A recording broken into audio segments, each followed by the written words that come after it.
Hello and welcome to World Talks on TVP World with me, Ashim Kumar.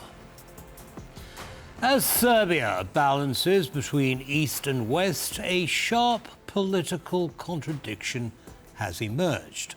While one minister claims sanctions on Russia will come when EU membership nears, Prime Minister Djuro Macut insists Serbia will never impose them under his leadership.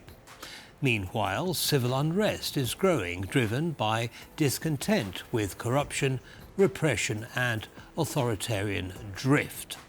To unpack the implications for Serbia's EU path and regional stability, we're joined by political scientist Spasimir Domaradzki, political scientist at the University of Warsaw. Professor, welcome to TVP World and thank you very much for taking the time to join us. Thank you for the invitation. Pleasure, sir. So, unpack the dynamics that are going on here. We have one minister saying, well, yeah, we will impose sanctions on Russia. We have the Prime Minister saying that's never going to happen while he's still the leader. And then we have discontent on the streets. What are the tensions? Well, I will be controversial and I will say that paradoxically, there is no discontent between the two approaches. What is quite interesting is that these are signals sent simply to different audiences. On one hand, we have the Minister for European Affairs trying to balance between the Serbia's position and the fact that he needs to somehow hold and maintain the relations with the EU, to fill them with content, and in that sense he gives arguments that I would argue from a purely practical perspective are at least naive, because the argument about Serbia's position towards Russia and the fact that it is the only country on its steady path, already negotiating its membership in the EU, that is refusing to take side with the EU on Russia, is clearly showing us that the Serbian perspective is actually one of trying to play on many different pianos at the same time, a practice that tries to keep balance between the unwillingness in practical terms of the Serbian authorities to join, to make tangible advantage on the way to the EU, and the fact that Serbia positioned itself towards Russia in this very dire geopolitical situation as a country which is remaining the sole bridge between it and Europe, and in that sense it benefits economically, although not substantially. But this is why this minister uses this argument that they would lose a lot if they decide to side with the EU against Russia. So what? Okay, so understood. So there's a political game being played here, but what's the underlying intent? Are they going to sanction Russia even after they join the EU? Will they support sanctions, or are they not, in your opinion? Well, this is the second side of the earlier question. Whereas the Minister for European Affairs says one thing, the Minister says another thing. And what is important is that, on the other hand, his argument is that there is a need, internal need, to fuel this sense of Serbian-Russian friendship and close relations as a key factor that is kind of boosting the sense of Serbian identity and Serbian struggle against its neighbors that are trying, and in particular the question of Kosovo. So in that sense, there is absolutely no need at this point for Serbia to change its foreign policy. And I will justify this argument that there is no need with the fact that if we look at the attitude of the European Union towards Serbia, we will see that it is actually quite lenient, having in mind what is happening since November of last year.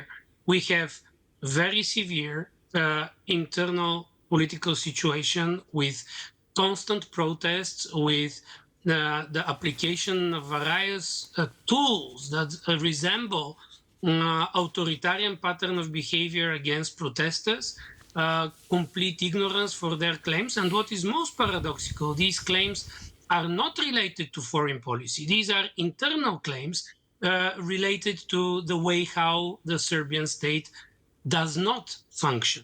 And in that sense, the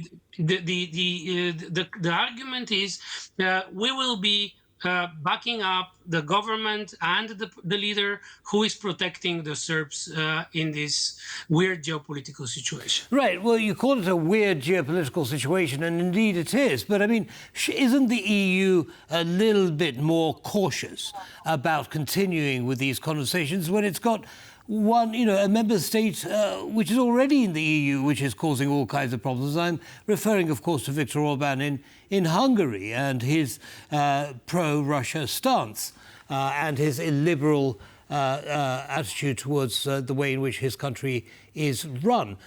Do you think the EU's experience with Hungary is going to influence the accession talks of Serbia?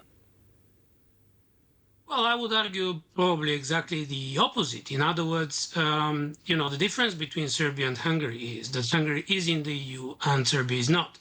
And what we recall from the previous enlargements is actually the fact that the EU has the strongest leverage on a country while it is still negotiating its membership in the EU.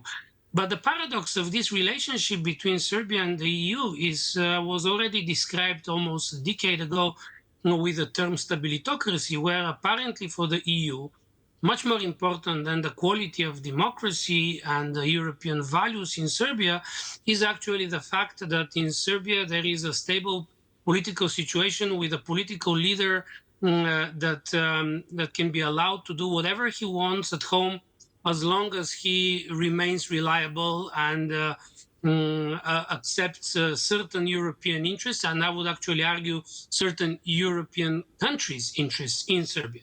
In that sense, I don't think that the experience with Hungary plays any substantial role. Secondly, we can easily imagine that other countries can step into Hungary's boots in the future, even if the things in Hungary will change.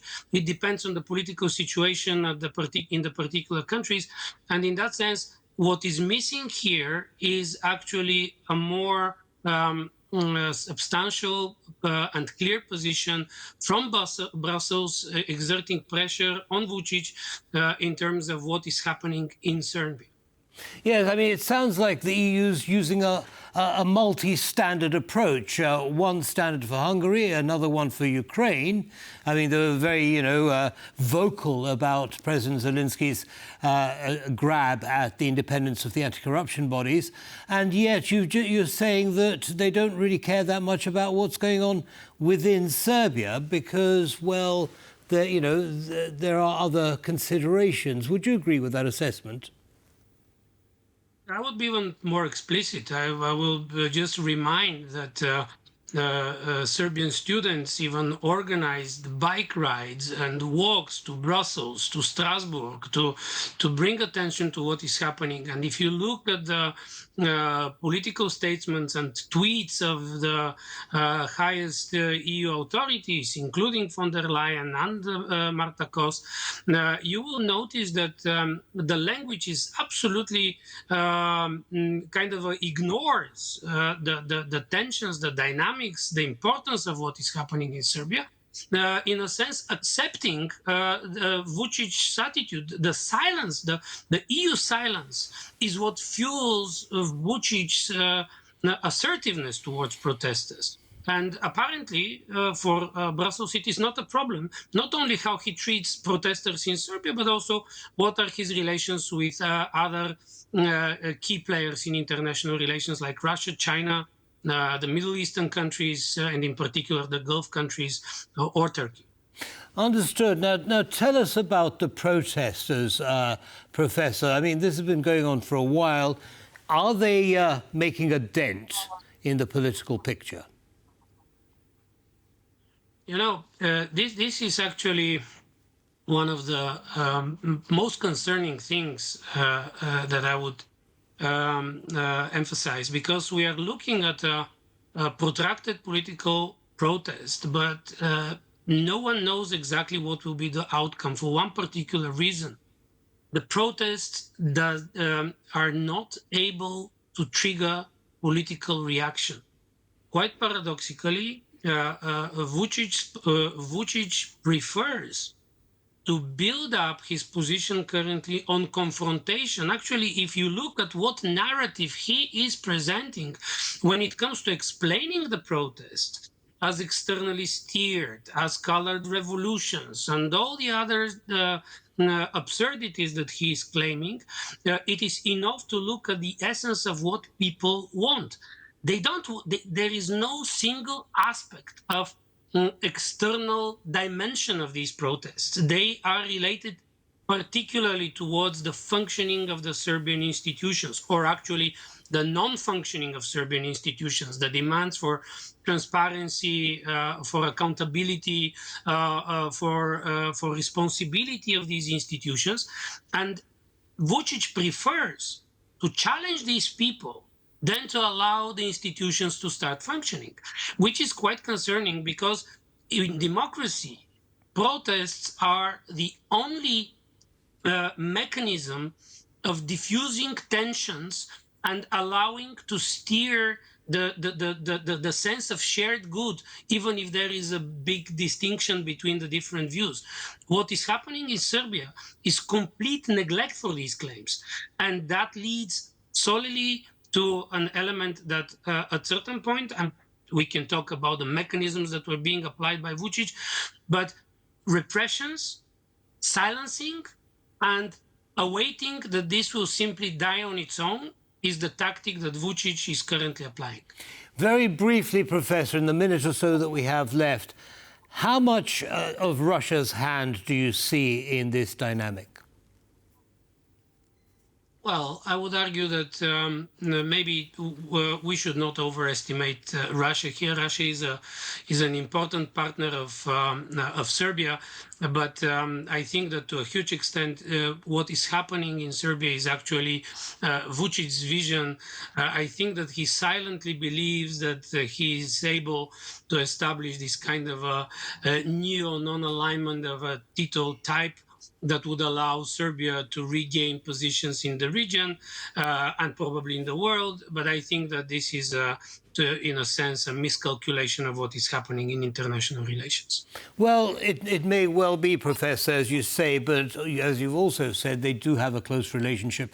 And we shall see if they can wean themselves off that relationship when they get closer to EU membership. Professor, thank you very much indeed for sharing your analysis with our audience. Have a good evening, sir. Thank you for having me. Bye. You too. Thank you. And that brings us to the end of this episode of World Talks. Goodbye.